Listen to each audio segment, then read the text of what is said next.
ए ने बी को बोला कि क्या तुम मुझसे शादी करोगी। बी ने आंसर दिया, पर किसको दिया? ए को नहीं दिया, ए की सिस्टर को दिया। Is there a valid acceptance? No, there isn't a valid acceptance, क्योंकि यहां पर जिस पर्सन ने ऑफर दिया था उसको एक्सेप्टेंस कम्युनिकेट नहीं हुआ है। Then acceptance must be in prescribe mode.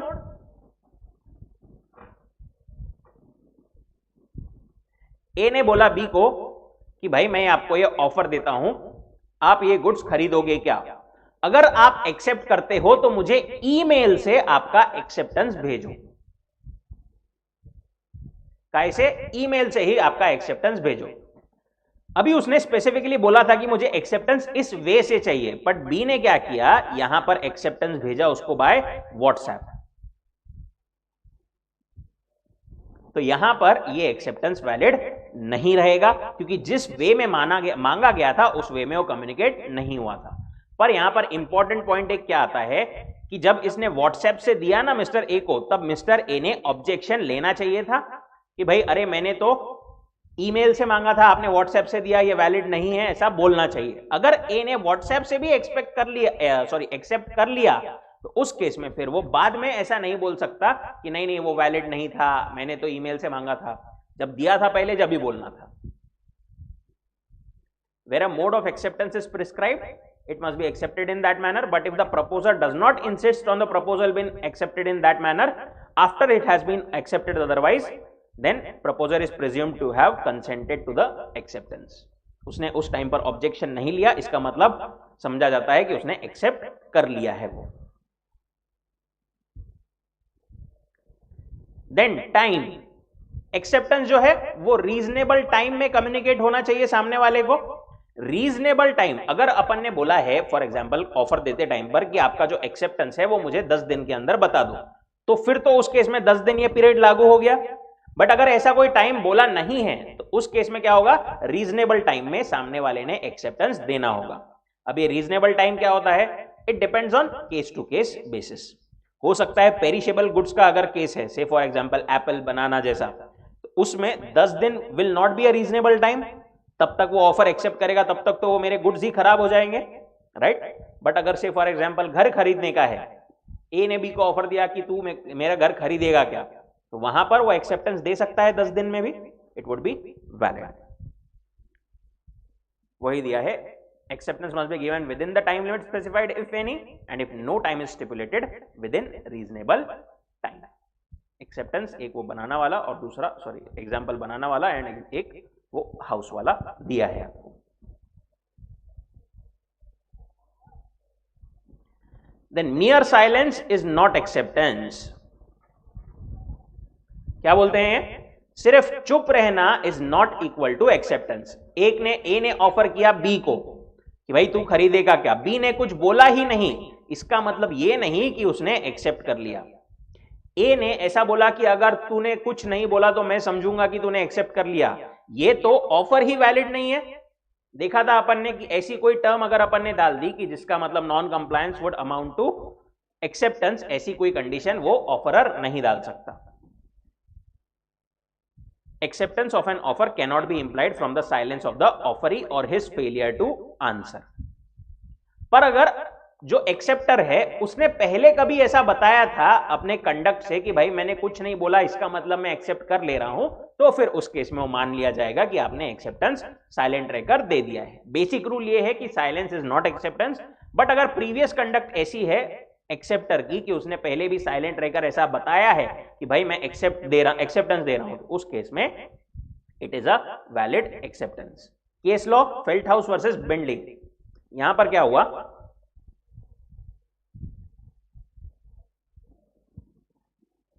एक अंकल थे एफ, उनका भतीजा था बी।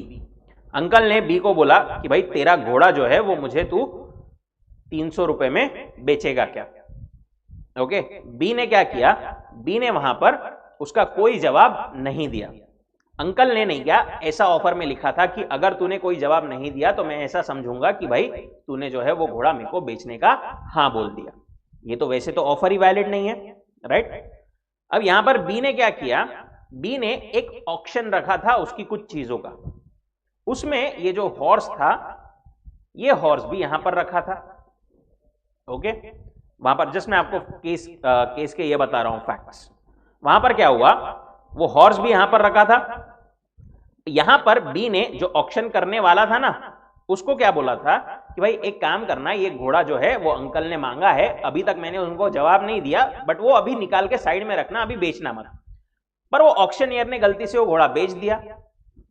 अब अंकल आए बी के पास में, बोले मैंने तो तेरे को ऑफर दिया था और ऐसा भी बोला था कि भाई तू अगर मेरे को मतलब कुछ नहीं बोलेगा तो मैं समझ लूंगा एक्सेप्टेंस हो गया। अब वो घोड़ा मेरे को उससे लेकर के तू दे। बी दोनों कोर्ट में गए, कोर्ट ने डिसाइड किया पहली बात तो आपका ऑफर ही वैलिड नहीं है, प्रॉपर नहीं है। दूसरी चीज, बी ने कोई आपको एक्सेप्टेंस नहीं दिया था अभी तक, उसने वो ऑक्शन में रखा नहीं रखा, उसका बिक गया घोड़ा आपके लिए निकाल के रखा था, doesn't matter.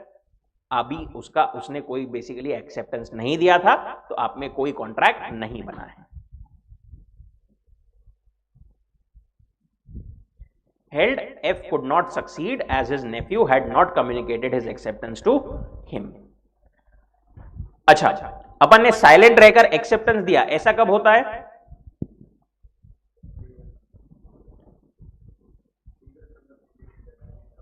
Previous conduct indicate करती है बेसिकली। से फॉर एग्जांपल अपन ने जैसे नेटफ्लिक्स वगैरह का ऑटो पे अलाउ करके रखते हैं, अपन हर महीने अपन अग्री करते हैं क्या कि आई अग्री, मतलब हर बार अपन कुछ कॉन्ट्रैक्ट करते हैं क्या?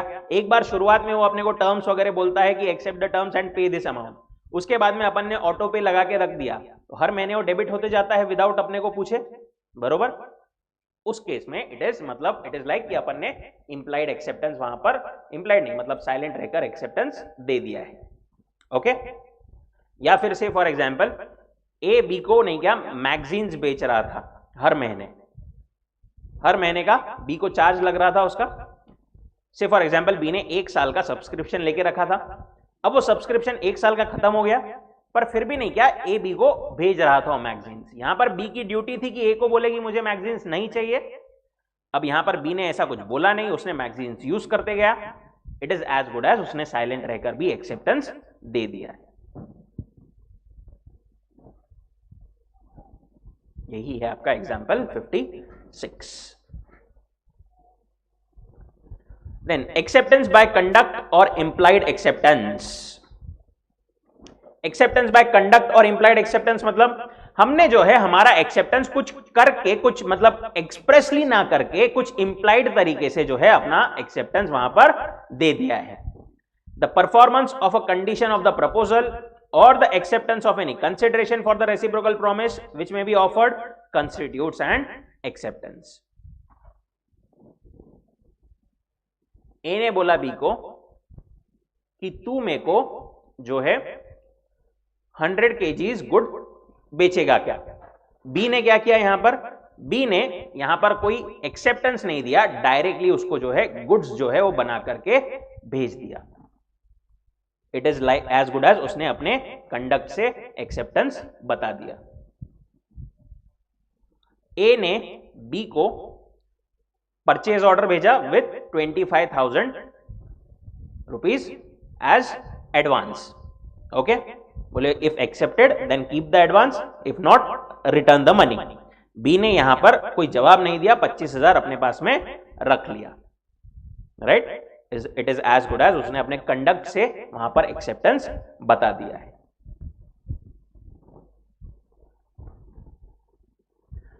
और accepts any consideration for the reciprocal promise. ये यहां पर जो 25,000 था ये क्या था? उसके प्रॉमिस का कंसिडरेशन ही था।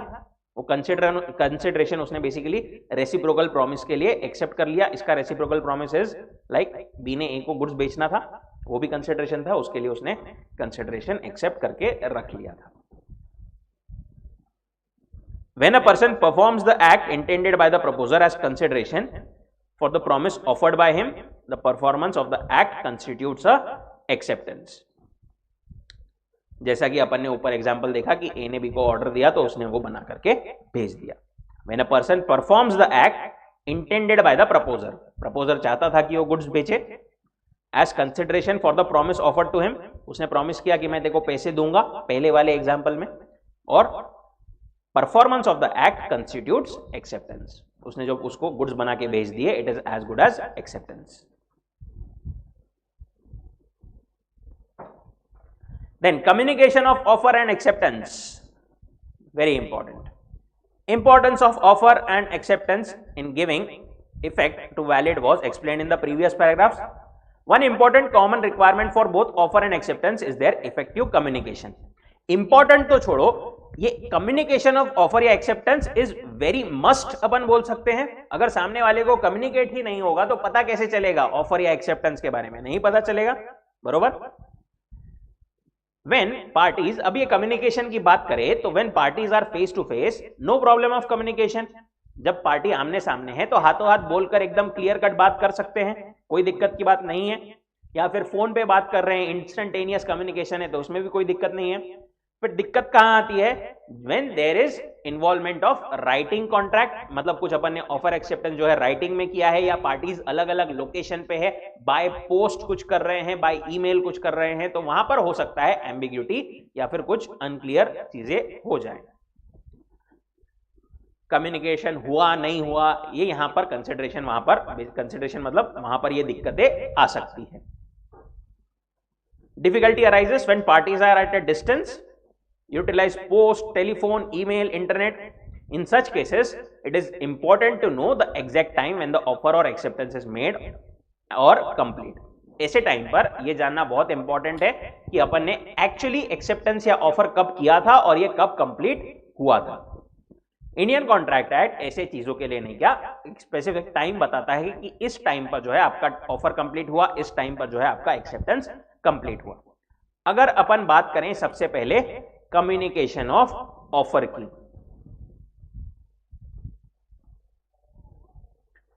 कम्युनिकेशन ऑफ ऑफर, तो ये ऑफरर के लिए एंड ऑफरी के लिए,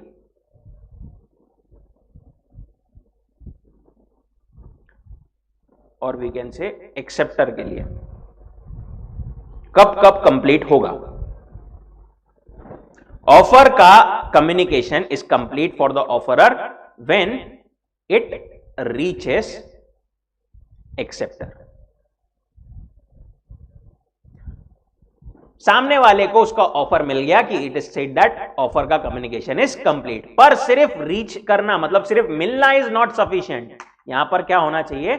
एक्सेप्टर ने देखना भी चाहिए। ओके और एक्सेप्टर के लिए ऐसा कम्युनिकेशन ऑफ ऑफर कब कंप्लीट होगा? इट वुड बी सेम, जब वो कम्युनिकेशन ऑफर जो है उसको मिला एंड उसने देखा, उस टाइम पर एक्सेप्टर के लिए भी वो कंप्लीट हुआ ऐसा माना जाएगा।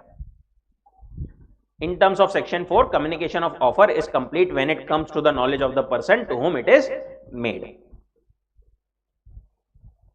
mere receiving of the letter is not sufficient, he must receive or read the message contained in the letter.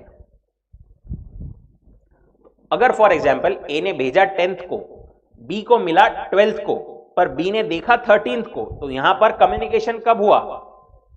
13th को जो है कम्युनिकेशन हुआ है।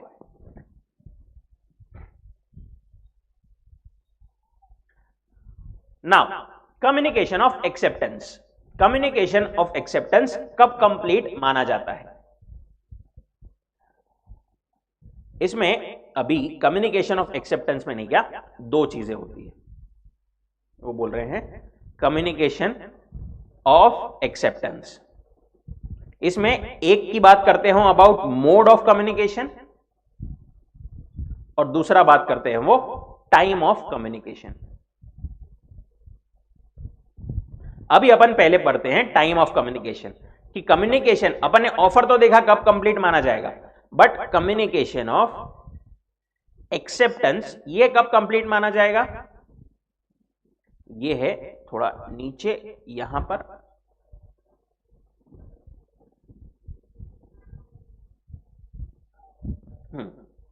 पेज 2.28 पर। Let us now come to the issue of when communication of acceptance is complete. क्या बोलता है वो? अब ये नहीं क्या दोनों के लिए अलग अलग टाइम पर कंप्लीट होता है, जैसे ऑफर का तो दोनों के लिए सेम टाइम पर सेम जगह पर सेम पॉइंट पर कंप्लीट होता है। कम्युनिकेशन की बात करें तो as against the proposer it is complete when it is put in the course of transmission to him so as to be out of the power of the acceptors to withdraw the same। जिस point पर acceptor ने अपना acceptance post कर दिया उस time पर offeror के लिए जो है communication is complete. When acceptor posts his acceptance,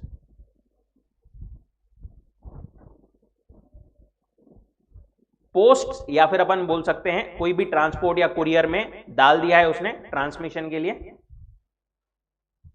puts in transmission his acceptance. और एक्सेप्टर के लिए फिर ये कब कंप्लीट होगा? उसने जो कम्युनिकेशन दिया है एक्सेप्टेंस का उसके लिए कंप्लीट होगा जब वो ऑफरर के नॉलेज में आएगा।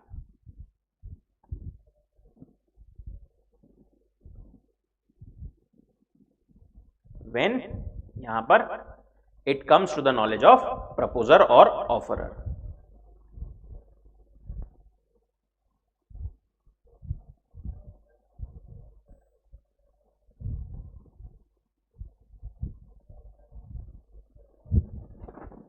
ओके, ऑफर की बात करें दोनों के लिए सेम है कब ये कंप्लीट होता है, बट एक्सेप्टेंस के लिए दोनों अलग अलग है।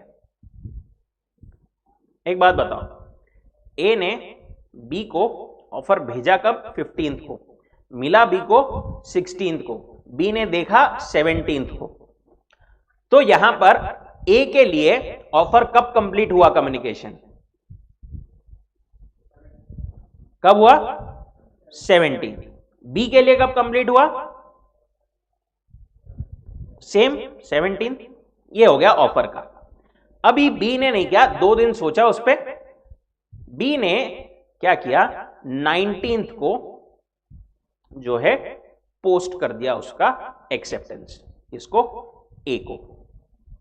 अब यहां पर ए के लिए एक्सेप्टेंस ये ए को मिला और उसके नॉलेज में आया, से फॉर एग्जांपल 21st को। अब यहां पर ए के लिए ऑफरर के लिए एक्सेप्टेंस कब कंप्लीट हुआ? ए के लिए एक्सेप्टेंस कब कंप्लीट हुआ?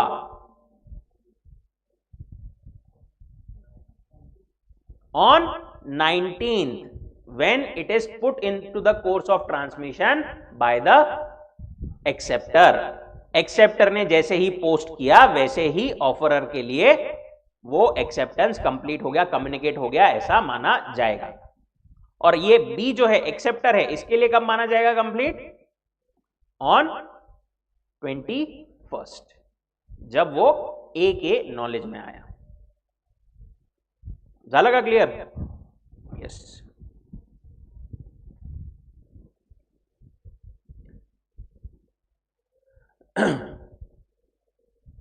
ठीक है। Where a proposal is accepted by a letter sent by a post, when the letter of acceptance is posted as against the acceptor when the letter reaches the proposer। जब वो letter वहां पर पहुंच गया है, उसको उसके नॉलेज में आ गया है, तो वो ऐसा समझा जाता है कि वहां पर उसको मिल गया है, सामने वाले को ऐसा समझा जाता है।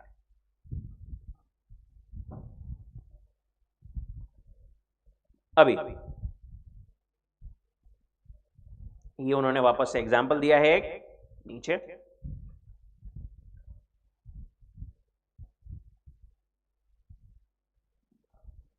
ये भी उन्होंने वापस से वही चीज एक बार एक्सप्लेन की है। और इन्होंने वापस मतलब 2-3 बार वही उसको अलग अलग पॉइंट ऑफ व्यू से उसको बोला है। जैसे how you are from the point of view of acceptor he will be bound by his acceptance only when letter of acceptance has reached the proposer. Acceptor कब बाउंड रहेगा? जब वो सामने वाले को प्रपोजर को वो पहुंचेगा उसका एक्सेप्टेंस तभी।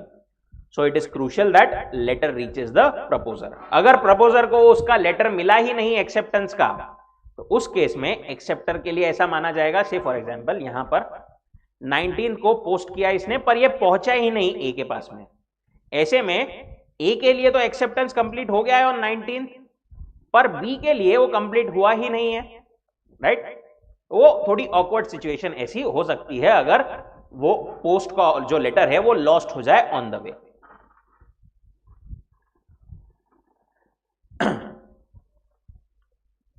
Then acceptance over telephone or telex or fax. When an offer is made, instantaneous communication like telex, telephone, fax, through email. ये देखो, ये अपन जो ऊपर देखे सब, ये सब दिक्कत है कहां पर, पोस्ट वगैरह ऐसी चीजों में।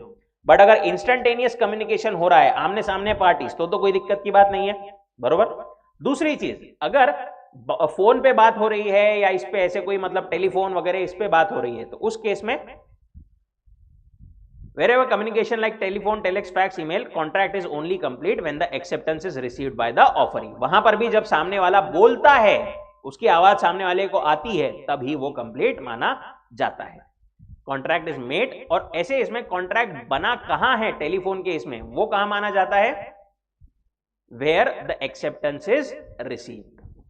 अगर अपन बोले ऐसे केस में टेलीफोन पर कॉन्ट्रैक्ट हुआ है, से फॉर एग्जांपल, उस केस में प्लेस ऑफ कॉन्ट्रैक्ट क्या रहेगा, it would be the place where the acceptance is received. अगर पोस्ट से है तो भी सेम, जहां पर वो एक्सेप्टेंस उसको मिला है, it would be the place of contract. Telephone fax के थ्रू है तो भी जहां पर वो एक्सेप्टेंस मिला है, it is the place of contract.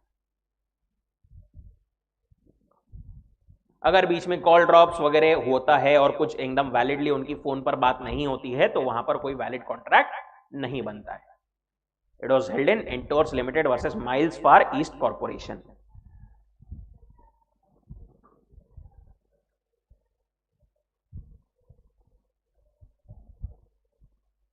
अब आते हैं वापस ऊपर, अपन ने जो एक छोड़ा था एक्सेप्टेंस का, अपने को कम्युनिकेशन मोड्स, मतलब मोड्स क्या क्या है और कैसे कैसे, मतलब उसके बारे में रूल्स अपने को दिया है।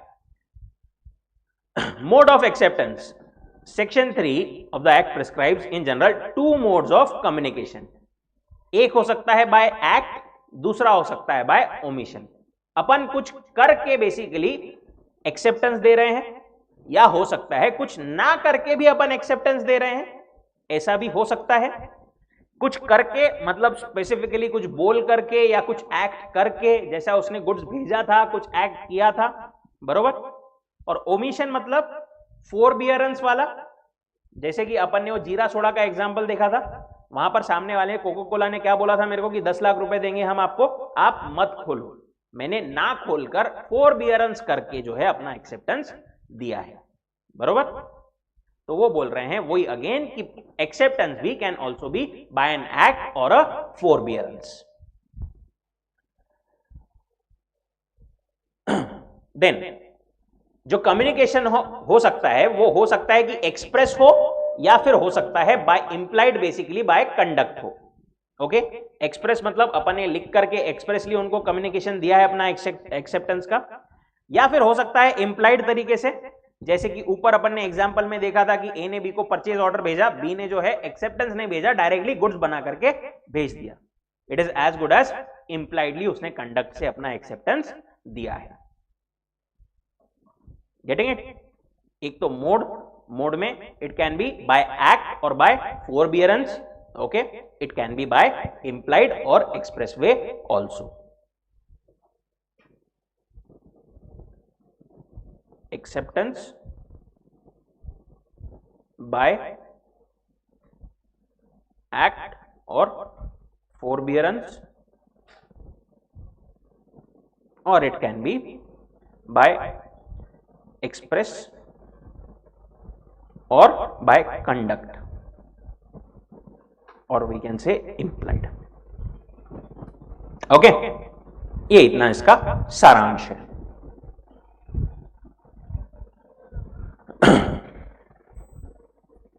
अभी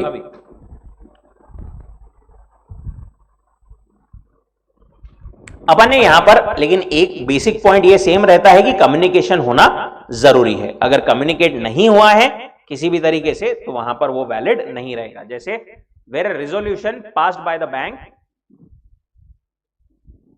to sell land to A remain uncommunicated to A, it was held that there was no communication and hence no contract। यहां पर क्या हुआ था, बैंक में मीटिंग हुई एक, सब पूरा बोर्ड वगैरह की मीटिंग होती है, उन्होंने वहां पर डिसाइड कर लिया कि मिस्टर ए को जो है लैंड बेचना है। ये बैंक के सेक्रेटरी ने इनफॉर्मली नहीं किया, ए से बात भी कर ली, उसको बोल भी दिया इनफॉर्मली कि भाई देखो ऐसा ऐसा डिसाइड हुआ है हमारी मीटिंग में, देखो लैंड बेचने वाले हैं, पर एक्चुअल ऑफिशियल कम्युनिकेशन नहीं किया, कभी ए को वहां से बैंक से गया ही नहीं। यहां पर ए बोला अरे मेरे को तो सेक्रेटरी ने बोला था कि आपने डिसाइड किया है अब मेरे को लैंड बेचो। तो यहां पर कोर्ट ने भी डिसाइड किया कि इसको कोई ऑफिशियल कम्युनिकेशन यहां पर प्रॉपर नहीं हुआ था, तो यहां पर कोई कॉन्ट्रैक्ट नहीं है।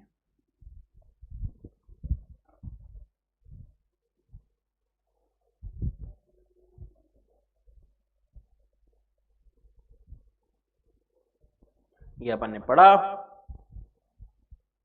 Now communication of special conditions. एक काम करो, एक बार क्विकली इसकी साइड हेडिंग्स वापस रिव्यू कर लो, कहेगी communication of offer and acceptance की,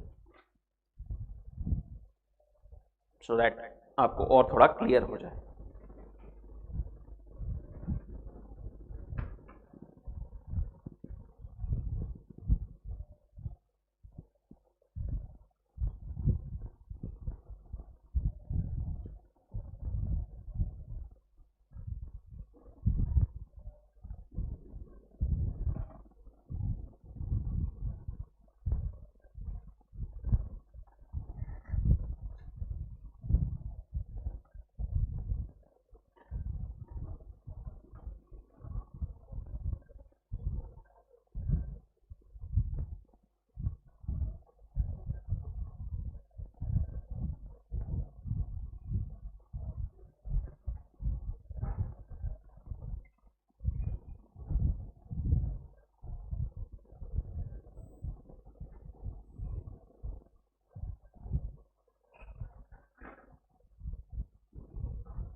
Let me know once done.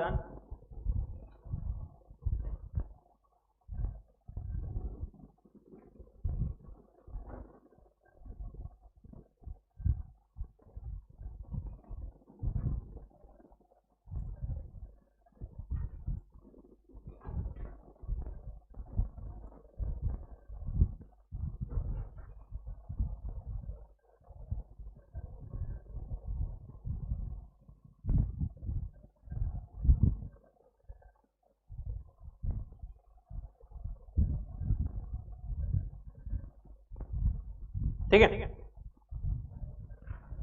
चलिए कम्युनिकेशन ऑफ स्पेशल कंडीशंस। अभी देखो कभी कभी नहीं, क्या कॉन्ट्रैक्ट्स में क्या होता है, कुछ कुछ स्पेशल कंडीशंस भी अटैच्ड होती है, जैसे स्टार करके टर्म्स एंड कंडीशंस अप्लाई बहुत जगह लिखा हुआ रहता है, राइट। या फिर अपन ट्रैवल वगैरह करते हैं तो उसके पीछे, टिकट के पीछे बहुत सारी चीजें लिखी हुई होती है, राइट। सवारी सामान की खुद जिम्मेदार है, जिनका अल्टीमेटली बोलने का मतलब रहता है कि लगेज कभी आपका लॉस हो गया, कोई कोई जगहों पर लिखा हुआ रहता है ऐसा। तो वो उन स्पेशल कंडीशंस की कम्युनिकेशन कैसे क्या, उसके बारे में अपने को रूल्स दिए हैं। Sometimes there are contracts with special conditions and the special conditions are conveyed tacitly. ये कंडीशन कोई अपने को वहां पर स्पेसिफिकली बोलकर नहीं बताता, राइट। वो सिर्फ से फॉर एग्जांपल अपन ने टिकट खरीदा, टिकट के पीछे वो कंडीशन जो है वो लिखी हुई रहती है। मूवी की टिकट खरीदते हैं अपन, मूवी के टिकट के पीछे भी छोटे छोटे इसमें बहुत सारी कंडीशंस लिखी हुई रहती है, right. And the acceptance of these are also conveyed by the offeree again tacitly without even realizing it। अब यहां पर लॉ जो है वो पूछता है कि भाई ऐसे इसमें क्या अपन बोल सकते हैं कि वैलिड वो कम्युनिकेशन का वो वैलिड जो कंडीशंस है उसका कम्युनिकेशन हुआ है और उसका एक्सेप्टेंस भी हुआ है, ऐसा बोला जा सकता है क्या? लॉ बोलता है हाँ, वो अपन जो खरीदता है वो बेसिकली उसको पढ़े ना पढ़े डजंट मैटर, सामने वाले ने उसको लिख करके दिया ना, बरोबर, तो उस सामने वाले की ड्यूटी थी दूसरे पर्सन की कि उसने वो पढ़ना चाहिए था। It has been communicated and also accepted. जैसे उन्होंने एग्जाम्पल दिया है ट्रैवल टिकट का, पीछे स्पेशल कंडीशंस रहती है, brought to notice by sometimes not, in the event passenger is treated as having accepted special conditions he bought the ticket। जैसे ही उसने टिकट खरीदा it is as good as उसने जो स्पेशल कंडीशन जो पीछे मेंशन की गई है वो भी एक्सेप्ट कर ली, ऐसा माना जाता है। कभी कभी हो सकता है स्पेशल कंडीशंस अलग से लिखी जाए, कोई उनके बोर्ड वगैरह पर कोई पढ़ता है नहीं, but still it is assumed to have been communicated. The question here is whether these conditions can be considered to have been communicated. The answer is in affirmative. Yes. यही हुआ था Mukul Datta versus airline Indian airlines case में. यहां पर क्या हुआ, Indian airline ने पीछे लिखा था कि कोई एक्सीडेंट वगैरह होता है बेसिकली, तो वहां पर एयरलाइन जिम्मेदार नहीं रहेगी, आपको कोई कंपेंसेशन नहीं मिलेगा. यहां पर मिस्टर मुकुल दत्ता थे, कुछ यहां पर उसमें एक्सीडेंट हो गया और इनके जो है कोई परिवार वालों को कुछ डैमेजेस हो गए. ओके, यहां पर मुकुल दत्ता ने इन पर केस कर दिया. तो यहां पर कोर्ट में यह बात आई सबसे पहले कि इन्होंने जो ये कंडीशन है वो यहां पर कम्युनिकेट की थी क्या. तो लॉ ने डिसाइड किया, कोर्ट ने डिसाइड किया कि हाँ ये कम्युनिकेट हुई थी, क्योंकि इन्होंने जो है वो टिकट के पीछे जो है वो लिखा था. मुकुल दत्ता उसमें ऐसा नहीं बोल सकता कि मैंने तो पढ़ा ही नहीं, ऐसा वो नहीं बोल सकता.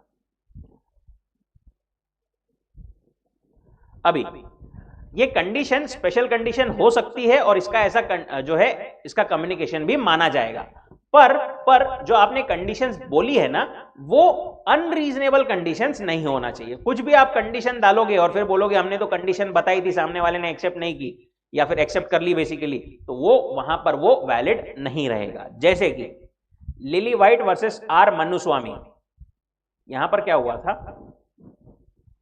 ए ने फॉर एग्जाम्पल बी को कपड़े दिए लॉन्ड्री के लिए, बी ने उसकी रिसीट दी ए को.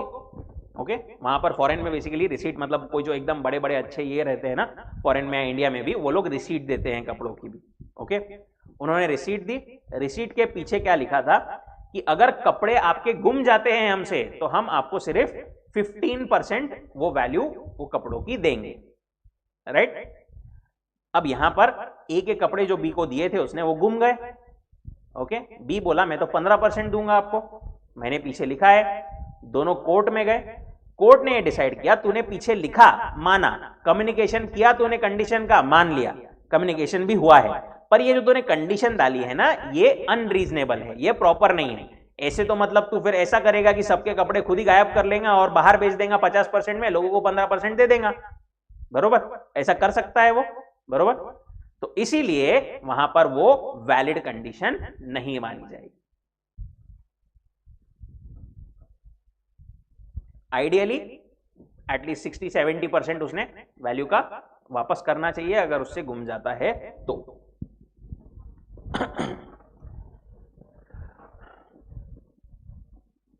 Then standard forms of contract.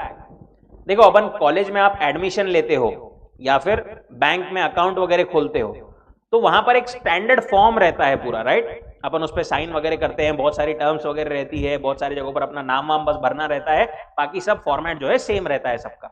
अपनी बाकी सारी डिटेल्स जो है बेसिकली बीच में कुछ लाइंस रहती है वहां पर अपनी डिटेल्स भरना पड़ती है.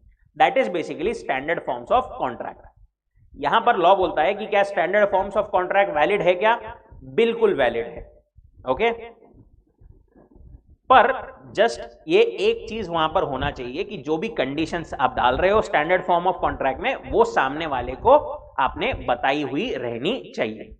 वो फॉर्म पे दिखनी चाहिए या फिर फॉर्म पे वो स्टार करके टर्म्स एंड कंडीशंस अप्लाई, ये ऐसा करके कहीं पर लिखी हुई होना चाहिए. अगर आपने कम्युनिकेट ही नहीं की है वो कंडीशंस तो फिर उस केस में वो वैलिड नहीं रहेगा.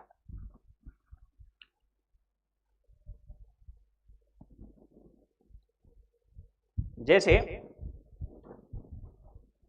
ए ने बी को ट्रांसपोर्ट करने के लिए गुड्स दिया, बी ने एक्सेप्ट कर लिया पहले ट्रांसपोर्ट के लिए, उसके बाद में क्या बोलता है कि भाई ये जो आपने गुड्स दिए अगर ये कहीं पर लॉस हो जाते हैं तो मैं जिम्मेदार नहीं रहूंगा.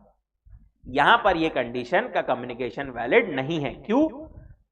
क्योंकि उसने गुड्स लेने के बाद में जो है उसको कम्युनिकेट किया है. ये जो कंडीशंस है ऐसी वो आपको पहले कम्युनिकेट करना जरूरी है.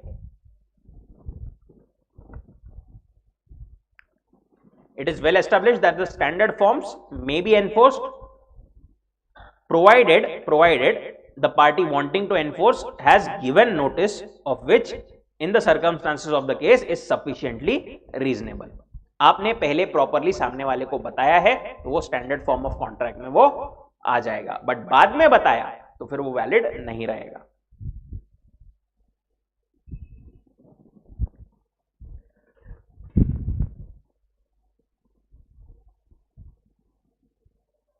यही ट्रांसपोर्ट वाला केस था, Raipur transport company versus Ghanshyam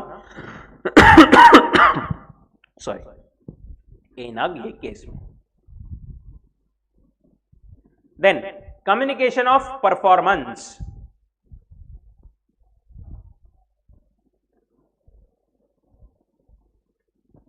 देखो अपन ने यहां पर डिस्कस किया कि ऊपर कम्युनिकेशन ऑफ ऑफर कैसे होता है, कम्युनिकेशन ऑफ एक्सेप्टेंस कैसे होता है, दोनों के लिए अलग अलग कब कब कौन सा कब कंप्लीट माना जाता है, वो सब देखा।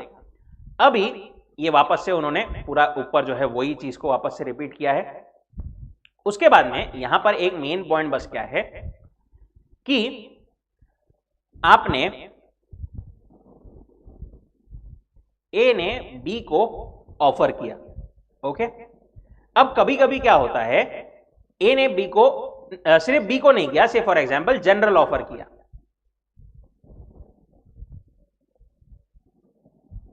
बी सी डी पूरे दुनिया को जो है जनरल ऑफर किया। वही अपना केस लॉ वाला एग्जांपल लेते हैं कि भाई जो भी मेरे भांजे को ढूंढ कर लाएगा उसको मैं पैसे दूंगा। अब यहां पर एक चीज होती है कम्युनिकेशन ऑफ एक्सेप्टेंस और एक चीज होती है communication of performance, okay. Law बोलता है कम्युनिकेशन ऑफ एक्सेप्टेंस तो जरूरी है, बट आपने वो एक्ट किया है, आपने वो भांजे को ढूंढ के लाया है, ये परफॉर्मेंस जो आपने किया है ये भी कम्युनिकेट करना जरूरी है क्या?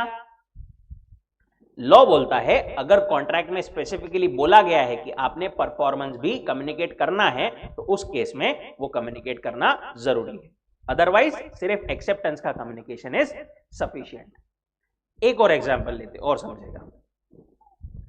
वो कार्लिल स्मोक बॉल वाला केस अपना, कंपनी ने बोला कि जो भी ये स्मोक बॉल्स लेगा वो बेसिकली कोई भी ये स्मोक बॉल्स लो उसको जो है बीमारी नहीं होगी इन्फ्लुएंजा नाम की।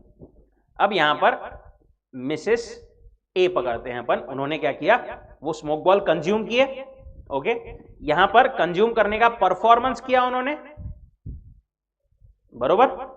अब ये यहां पर उन्होंने कंज्यूम किया, ये परफॉर्म किया, ये भी कम्युनिकेशन देना जरूरी है क्या कंपनी को? ये लॉ बोलता है। लॉ अब यहां पर यही बोलता है कि अगर कंपनी ने पहले बोला था कि आपको ये परफॉर्मेंस कम्युनिकेट करना पड़ेगा तो उस केस में आपको कम्युनिकेट करना जरूरी है, अगर नहीं तो फिर बाद में इसने सिर्फ एक्सेप्टेंस अपना कम्युनिकेट कर दिया तो वो भी वैलिड रहेगा।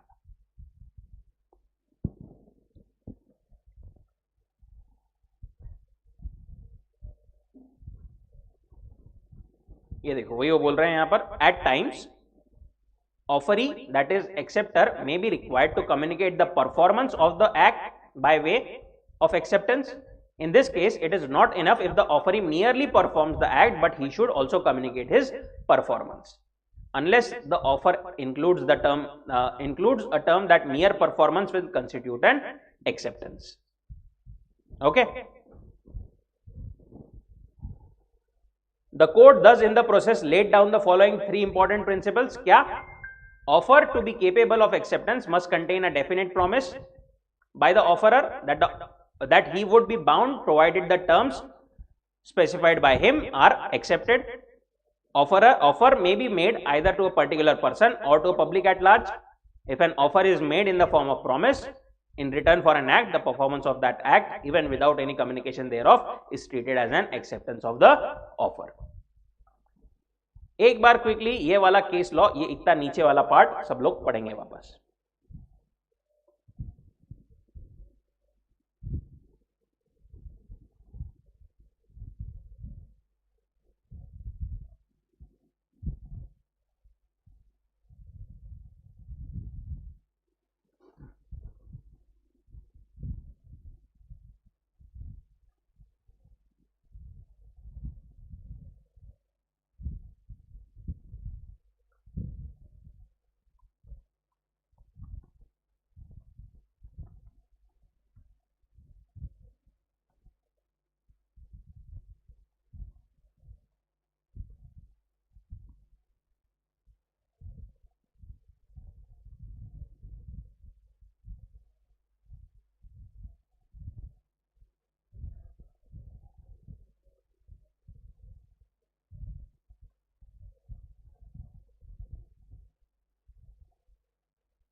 ठीक है। लास्ट वाला यहां पर ये एक और पॉइंट है, further as the advertisement did not require any communication of compliance of condition it was not necessary to communicate the same. मतलब यहां पर मिसेस ए ने जब वो स्मोक बॉल कंज्यूम कर लिए थे, it is as good as उसने एक्सेप्टेंस कर लिया था, वहां पर उसको अपने परफॉर्मेंस का कम्युनिकेशन करना जरूरी नहीं है। बाद में वो बोल के मतलब उसने कंपनी को बोला कि अरे मेरे को तो इन्फ्लुएंजा हो गया, उस टाइम पर कंपनी ये नहीं बोल सकती कि आपने अपना परफॉर्मेंस ही हमको कम्युनिकेट नहीं किया। It was performance was not required to communicated, वहां पर उसने एक्सेप्टेंस की स्पेसिफिक ऐसी जरूरत नहीं थी, परफॉर्मेंस के कम्युनिकेशन की एज एन एक्सेप्टेंस जरूरत नहीं थी। जहां पर बोला गया है कि आपको कम्युनिकेट करना है, वहां पर कम्युनिकेट करना पड़ेगा। बेसिक लाइन उस पॉइंट का ये, उस पूरे पॉइंट का ये है कि परफॉर्मेंस स्पेसिफिकली अलग से कम्युनिकेट करना है क्या, जहां पर अगर स्पेसिफिकली बोला गया है तो वहां पर कम्युनिकेट करना पड़ेगा, अगर नहीं तो वहां पर परफॉर्मेंस कम्युनिकेट करने की जरूरत नहीं है। वैलिड एक्सेप्टेंस जो अगर वो दूसरा जैसा कॉन्ट्रैक्ट है उस हिसाब से वो माना जाएगा।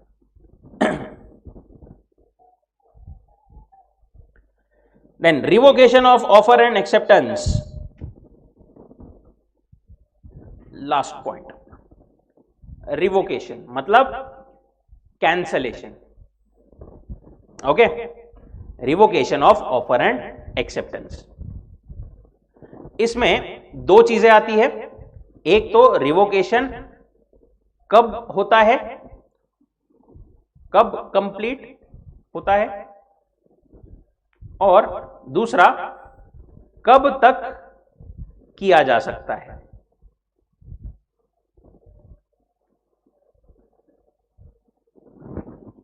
ऑफर का एंड एक्सेप्टेंस का, दोनों का भी।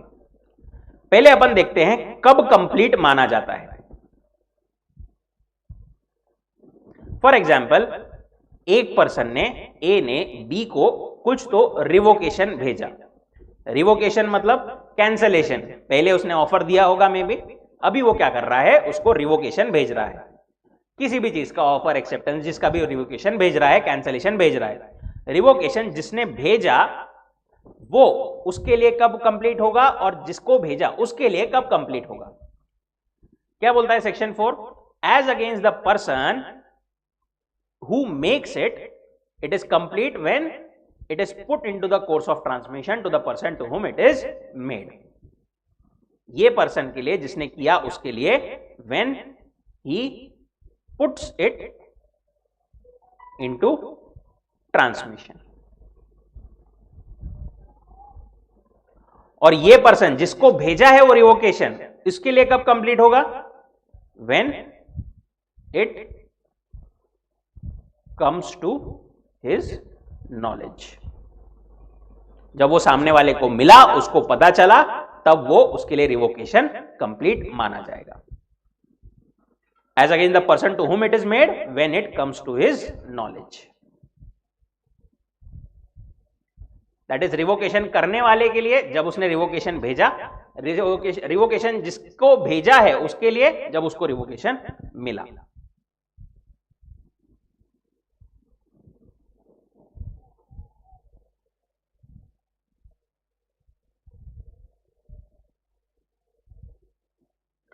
ठीक है। अब दूसरा इंपॉर्टेंट क्वेश्चन, ये ऑफर और एक्सेप्टेंस का रिवोकेशन कब तक किया जा सकता है। रिवोकेशन जो है वो कब तक किया जा सकता है। क्या बोलता है सेक्शन 5,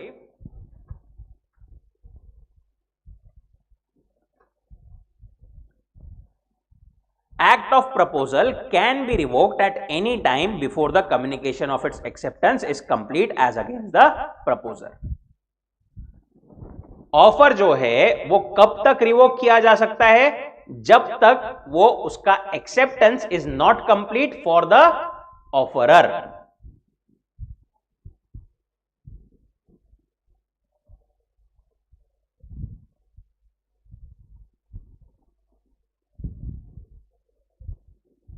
सेकेंड पॉइंट देख रहे हैं अपन, कब तक किया जा सकता है। ऑफर की अपन बात करें, ए ने भेजा था बी को, A is offerer, B is accepter. A के लिए ऑफर, अगर मैं सिर्फ ऑफर की बात करूं तो वो कब कंप्लीट होता है?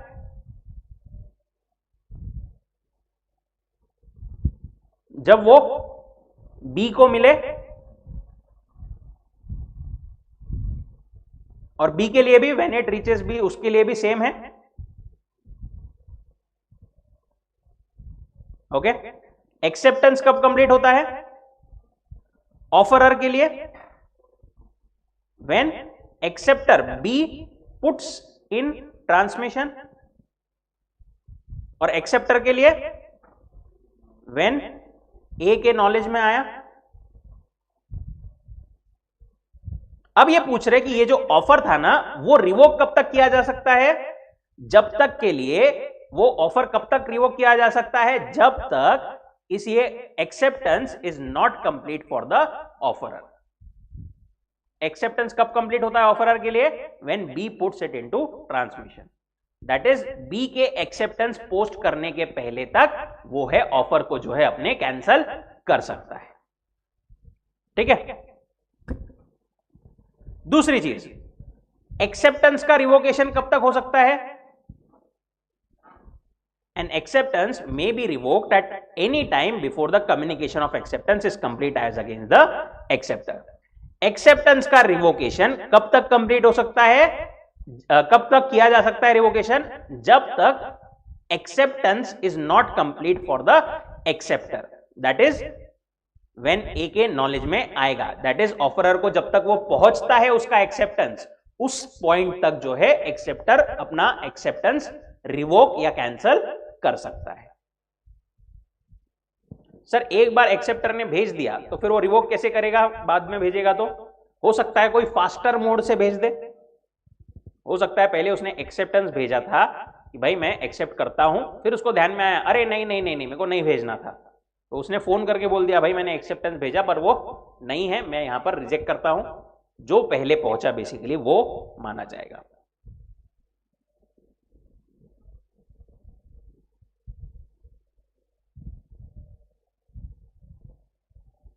Then acceptance to an offer must be made before that offer lapses or is revoked. Acceptance सिर्फ तब तक किया जा सकता है जब तक कि वो ऑफर रिवोक या लैप्स नहीं होता। देन ये इंग्लिश लॉ एंड एवरीथिंग ये अपने को इतना पढ़ने की जरूरत नहीं है। In Indian law position is different, ये भी ठीक है। Then contract through post. In Indian law, acceptor can revoke this acceptance at any time before the letter of acceptance reaches the offerer. If the revocation telegram arrives before or at the same time with the letter of acceptance, the revocation is absolute. जो अपन ने अभी discuss किया वही उन्होंने वापस से post case में explain किया है।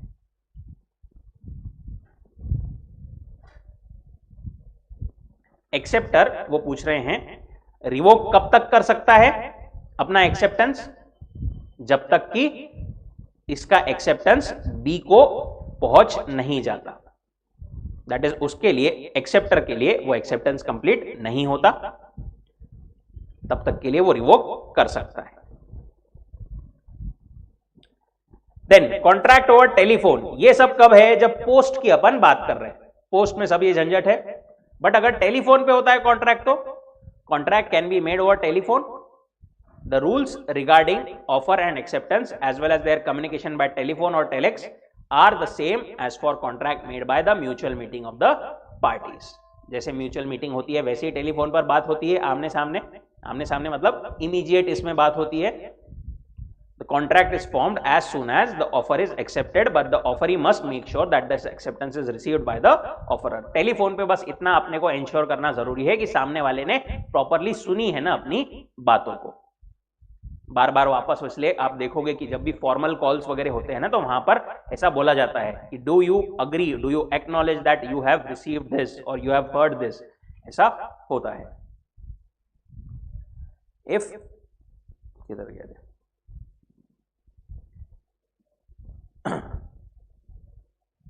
if the telephone unexpectedly goes dead during the conversation, acceptor must confirm again if the words were duly heard.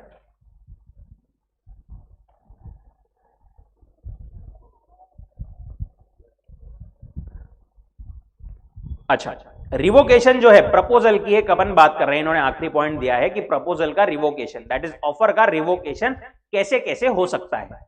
Okay, otherwise then by communication. एक तो अपन ने कम्युनिकेट कर दिया ओके कि भाई हम ऑफर आपको दिया था पहले, पर हम अभी क्या कर रहे हैं, उसको कैंसिल कर रहे हैं। ओके, अब और कौन से तरीके से हो सकता है ऑफर कैंसिल? एक तो पहला बेसिक जो बाय नोटिस ऑफ रिवोकेशन, मतलब अपन ने कम्युनिकेट कर दिया, स्पेसिफिकली बोल दिया उनको कि भाई हम जो है आपको ऑफर दिया था बट हम अभी रिवोकेशन भेज रहे हैं, हम आपको बोल रहे हैं, स्पेसिफिकली नोटिस दे रहे हैं कि हम अपना ऑफर कैंसिल करते हैं। तो वो रिवोकेशन हो गया।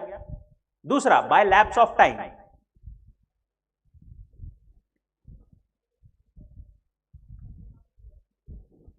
ए ने बी को बोला था कि विद इन 10 डेज ये ऑफर का एक्सेप्टेंस दे देना। बी ने अगर 10 दिन के अंदर एक्सेप्टेंस नहीं दिया तो ऑफर इज रिवोक्ड। 11वें दिन एक्सेप्टेंस उसने दिया तो वो वैलिड नहीं रहेगा।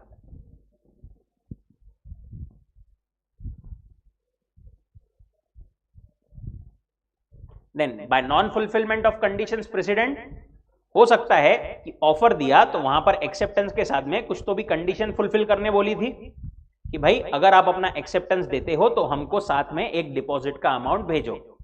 सामने वाले ने वो डिपॉजिट का अमाउंट भेजा ही नहीं, या फिर अपने केवाईसी के डॉक्यूमेंट्स भी भेजो।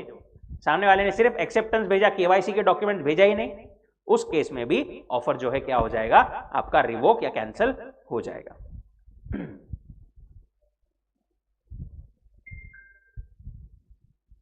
बाय डेथ और इंसैनिटी, जो प्रपोजर है जो ऑफर दे रहा है उसके डेथ के वजह से वो अगर पागल वागल हो गया, उस केस में वो केपेबल ही नहीं रहेगा कॉन्ट्रैक्ट करने को, उस केस में भी उसने जो ऑफर दिया था वो रिवोक हो जाएगा।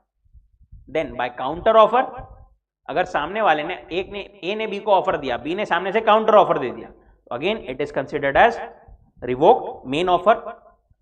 Lastly by the non acceptance of the offer according to the prescribed or usual mode, ये अपन ने देखा कि जिस वे से अपन ने एक्सेप्टेंस मांगा है, मेरे को ईमेल से ही एक्सेप्टेंस भेजो, सामने वाले ने दूसरे टाइप से भेजा, तो वो ऑफर वहां पर भी कैंसिल हो जाएगा उसका, राइट। पर यहां पर एक चीज क्या जरूरी थी कि जो ऑफर देने वाला है उसने वहां पर ऑब्जेक्शन लेना चाहिए कि भाई मैंने आपको ईमेल से मांगा था, आप ईमेल से ही जवाब दो। अगर उसने ऑब्जेक्शन नहीं लिया और व्हाट्सएप से भी उसका एक्सेप्टेंस एक्सेप्ट कर लिया तो वो वैलिड रहेगा। And lastly by subsequent illegality, अपन ने ऑफर दिया था पर वो ऑफर बेसिकली वो जो काम करना था वो आगे चल के इलीगल हो गया, तो अब किया ही नहीं जा सकता, offer is revoked. Here we complete our unit 1 of Indian Contract Act. जो पढ़ रहे हैं अपन, डेफिनेटली उसको आपको घर पर जाकर के एक बार पूरा डिटेल में पढ़ना है, रिवाइज करना है और अच्छे से क्लियर हो जाएगा। कुछ डाउट्स रहता है तो डेफिनेटली यू कैन आस्क। एक छोटा सा क्वेश्चन क्विकली अपन लिखेंगे।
Define the term acceptance.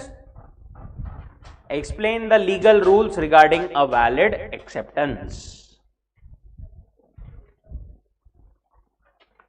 for 4 marks. Explain the legal rules, any three legal rules regarding valid acceptance. Legal rules बहुत सारे थे regarding valid acceptance. Define the term acceptance and explain any 3 rules regarding valid acceptance. You have got 6.5 minutes. चलो 7 देते हैं.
1 more minute.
Okay, stop writing everyone.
One more important thing, answer लिखते time पर अगर आपको कोई चीज याद नहीं आ रही है, okay, so don't get stuck there. हमको वहां पर रुकना नहीं है। अगर आप वहां पर रुक गए तो आपका उसका इफेक्ट बाकी के पूरे पेपर पर आता जाएगा। नहीं आ रहा है, नहीं ध्यान में आ रहा है, वहां पर थोड़ी सी जगह छोड़ दो, आगे बढ़ो। एक और चीज, से फॉर एग्जाम्पल 4 पॉइंट्स लिखने हैं अपने को, ओके, सो डोंट फील कि मेरे को चारों पॉइंट्स एकदम बेस्ट याद कर करके आराम से लिखना है। थोड़ा आपको जो है पास्ट हर चीज को करना जरूरी रहेगा। 3 पॉइंट्स यहां पर पूछे थे with definition, right? So make sure कि आप एकदम डिटेल में भले ही ना लिखो, बट एटलीस्ट आपके तीनों पॉइंट्स प्लस डेफिनेशन वो कवर हो जाए, ओके? और ये स्पीड और ये कैसे आएगा? ये आएगा रिवीजन से। एक तो अपन कर ही रहे हैं, एक पहले भी आपने की होगी, मेन अपन ने पढ़ा ही है, घर पर भी आपको करना ही है। एंड जो अपन यहां पर कर रहे हैं ना क्वेश्चंस, ऑब्वियसली आपको बाकी के सारे तो क्वेश्चंस करना ही है, बट यहां पर जो कर रहे हैं उसको यहां पर अपना एकदम परफेक्ट नहीं हुआ तो घर पे जाकर के एक बार देखने का उसको, एंड वापस से फिर एक बार उसको टाइम बाउंड मैनर में लिखने का ट्राई करने का, ठीक है? बट ये चीजें ध्यान में रखना कि कोई भी पॉइंट पर अपने को रुकना नहीं है। अगर रुक गए तो उसका इफेक्ट बाकी पूरे पेपर पर आते जाएगा, राइट? एंड अगर कोई चीज अपने को एकदम परफेक्टली ध्यान में नहीं है तो डोंट स्ट्राइव कि नहीं मेरे को एकदम परफेक्टली याद कर करके आराम आराम से लिखना ही है।